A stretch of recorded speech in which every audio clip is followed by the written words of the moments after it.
Alright, well, hello again, traders, and welcome out. This is Ankit from Currencies here. Welcome to this currency recap for Tuesday, October the 11th. So let's get into markets and break it down, today's market price action, and talk about our game plan for the next 24 hours. So let's do a quick market analysis. And as we take a look at broader markets, I mean, we are still in a very weak market conditions, but we still have a very high volatility. So volatility is increasing, and if you take a look at volatility index, or we take a look at the historical range for currency pairs, I mean, both are sitting at some elevated levels. So this is where you have to use extreme caution when trading these markets. So market continues to be in this pressure, and we are still trying to find and trying to break lower here. So this is, again, we have seen a very similar theme where we have seen bear rallies, and bear rallies turning lower. So the last time we turned lower off this bear rally was around the US CPI report. You can see that was a very big price action to the downside, but then we just continue moving lower. This time around, we are already looking pretty weak here. So we still expect the big move is likely to come Thursday after the CPI report, especially if there's a surprise one way or the other. Market's already looking pretty weak. If that number comes out a little bit more weaker, we can see a market quickly snap back. Or if that comes out much hotter than expected, then we can see a further continuation. But regardless of that situation, we expect the markets could have a bigger move, one way or the other. Similar theme across the markets in the World Stock Index. You can see we're sitting at support. So at this point, we just have bear rallies. And now as we are sitting at the support, we are looking for a breakout. And catalysts will come out on Thursday. And I think until then, we might consolidate around these levels.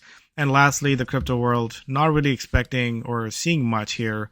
What we call this is a big consolidation. It might not be breaking down as much as the equities, but it's still consolidating here. So again, if we start to see more increased volatility, more sell-off, then everything kind of will take part in it. But so far, I think Thursday is what everyone is really focused on. And as you can see, the market price action is staying pretty weak. I mean, markets are back-to-back onto the downside. 0.65%. Again, cryptos were also down percentage-wise. We have gold that was mostly slightly negative, and then we have the oil markets actually taking a bit of a downside as well. So overall, equities, again, remains volatile. We had a nice little roller coaster move today in the markets, which means that markets are still a little bit more jittery going into the Thursday event. So as far as the relative strength and weakness goes, the Kiwi actually is outperforming today, while the pound and the Aussie underperformed. So seeing a bit of a divergence taking place between the Aussie and the Kiwis is something we need to pay attention to.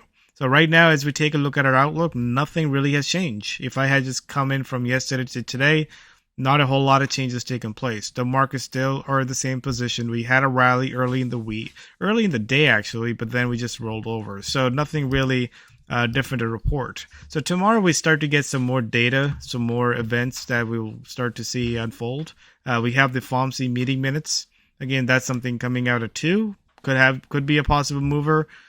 Starting with 8:30 in the morning tomorrow, we have the PPI numbers. Again, if that number comes out weaker, we could see the rally in the markets and the drop in the dollar.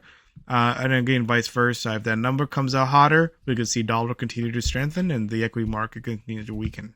And again, going into Thursday, this is really the big focus. Back in September, this is what really drove the markets lower. And this is where the catalyst is really, all the focus is really around these numbers. So I think after Thursday, we'll have a better idea.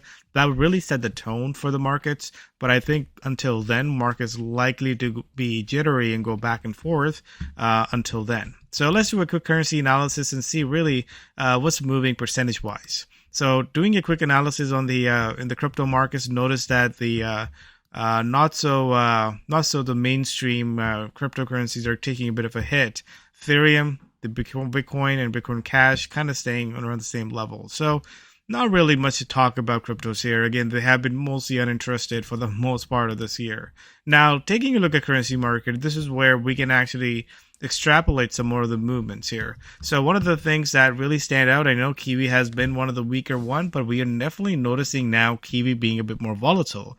So Kiwi is having more volatile moves back and forth, which again could be a sign for trying to carve out a bottom here. But I think until we start to see higher highs and higher lows, we won't be really able to establish that trend. Outside of that, we had the yen that was mostly flat for the day.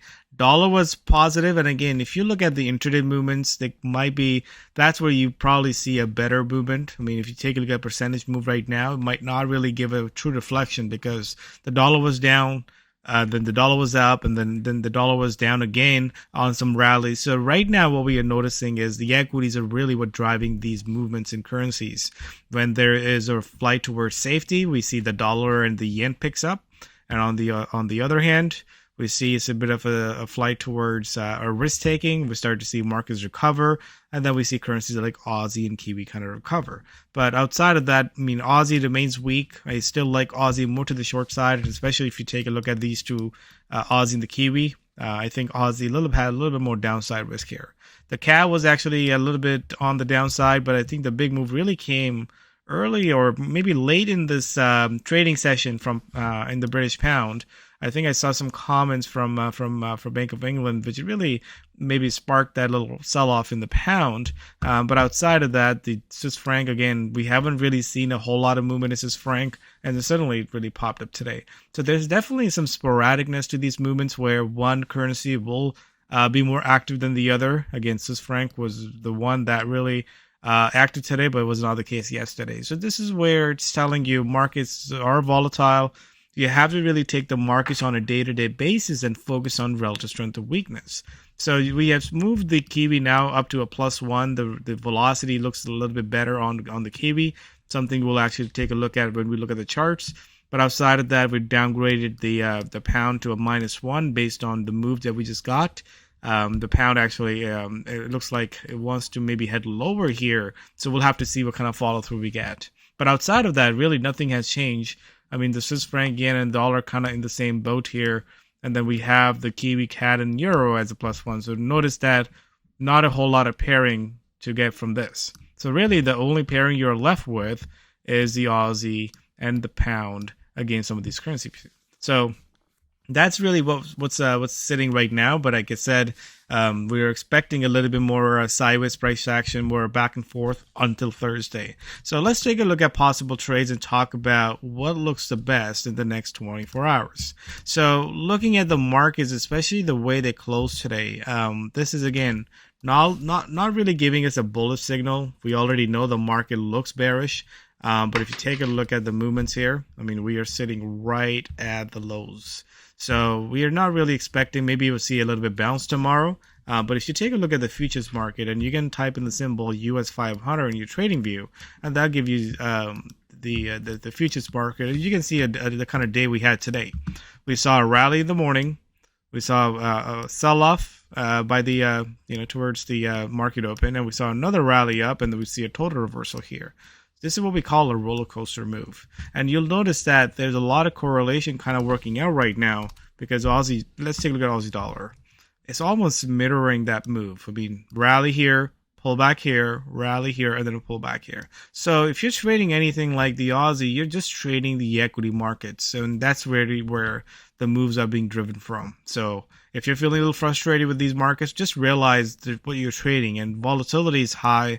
And if you take a look at the historical range, I mean, we are sitting at the highest level that we have seen. Again, if you scroll back in, I mean, we saw the Aussie being this little volatile back in May of this year. But if you really go back before that, I mean, we didn't really see this. I mean, we saw this in 2020, post that COVID rally. Again, we saw a little bit more movement like that. But again, this is definitely more on the higher side when it comes to volatility. And you can actually see the same thing across the board. The ranges are pretty wide, which means that there's a lot of back and forth that's taking place. So it's going up 100 pip and it's going down 100 pip. That's really what causes and bring those ranges. I mean, take a look at dollar CAD today. I mean, we saw a drop off about 100 pip just to only rally another 80 or 90 pips. So a lot of back and forth. You know, these are big aggressive moves. Ranges are wide. Then this is where use caution. You know, this is easier to get chopped around in these markets, especially with these levels, and these losses can really amount up. So the best thing to do is just to trade less and trade when you see a good trading opportunity, because movements are happening and you don't have to, and it's very easy to really feel the FOMO. So you just have to kind of wait and see, okay, which way market is giving us a clear signal. And if things are turning around, that's really the reason where you should turn around and, maybe get out of the position sooner than later. So that's really where we see this increased volatility. And I think after Thursday, we'll probably have a better idea. But I think until then, the dollar remains elevated. If you take a look at the price action or the chart here, all the pullbacks are being bought out. So the price action stays very bullish on the dollar. And then here we are with the yen. Kind of looks similar here. So everything else kind of look pretty weaker, and some currencies are right in the middle, like the euro, just sitting right in the middle here. So this is not where the movements are happening. Movements are happening things that are moving, which is dollar, yen, or the Kiwi, or the Aussie.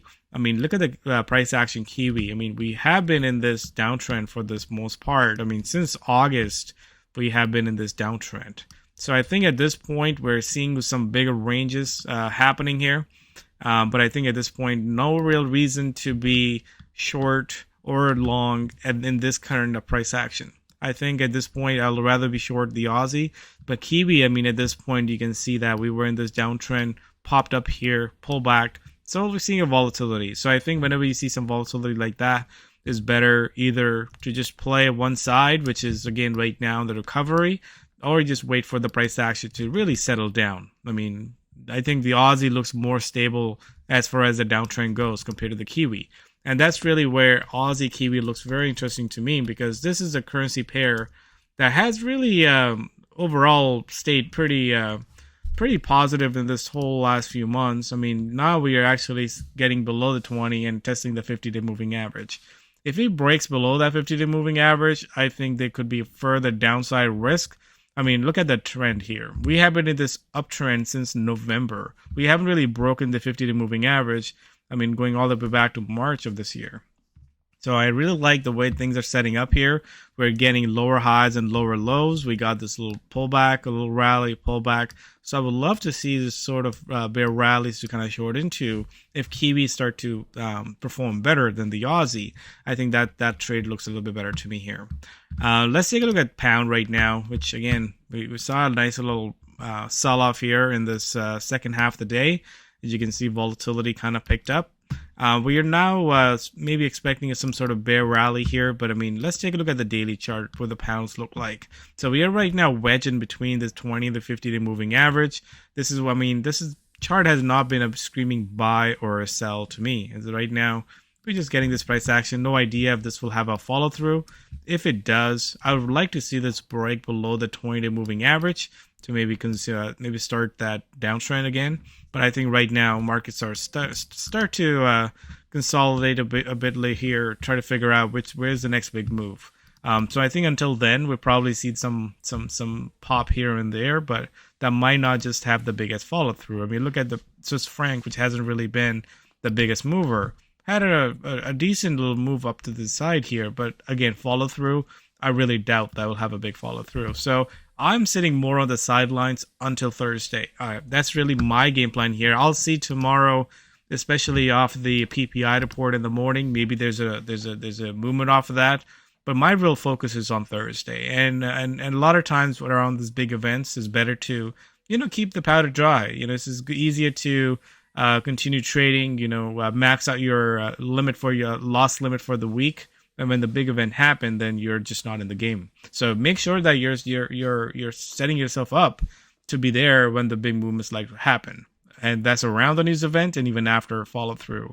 I think that's where we have a bigger move. So conclusion: that's equities again remains volatile. So brace for volatility. So proper position sizing is important, and if the price action is a little too fast for you, it's better to be on the sideline, wait for the markets to come to you, instead of trying to figure out the markets. Thanks, everyone. Have a great evening. We'll see you in the next update.